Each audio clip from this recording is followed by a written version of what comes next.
Welcome to this video tutorial on using the Apple Classroom app, specifically focusing on how to lock and mute student devices, as well as how to use AirPlay.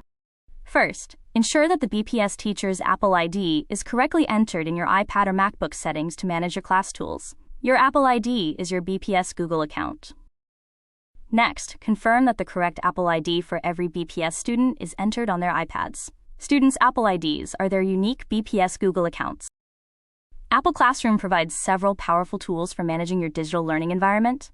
In this video, we will cover locking, muting, and AirPlay functions. Start by opening the Classroom app on your teacher device. Once the app is open, you will see a list of your available classes. These come directly from your Aspen classes.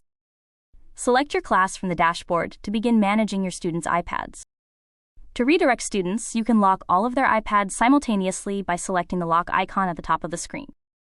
After you tap the icon, a confirmation window will appear, indicating that all student iPads have been successfully locked. On the student's end, their screen will display a lock symbol, indicating the device is locked and is managed by the teacher. When you are ready for your students to resume their work, tap the lock icon again to unlock all devices. If you need to silence the audio on all student iPads, tap the mute icon at the top of the screen. To share a student's screen, tap to select that specific student and then tap the AirPlay icon from the Actions menu. Choose the appropriate display from the list to begin AirPlaying the student's screen to the class monitor. The selected iPad screen will now be visible to the entire class, allowing for seamless sharing and collaboration. You can also hide applications on student devices by using the hide icon, which is useful for redirecting focus back to the current lesson.